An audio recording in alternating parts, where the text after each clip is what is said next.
Hello mga paps! Ito na. Yung ginawa ko kaninang palaman na pandikoko. Ito. Pinapalaman na natin sa ating bread, no? Yan. So, ito na.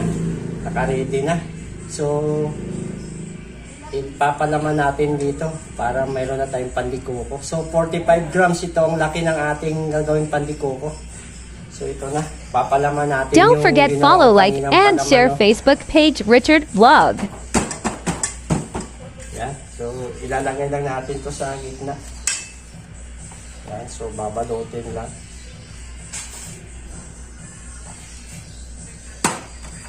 Yan.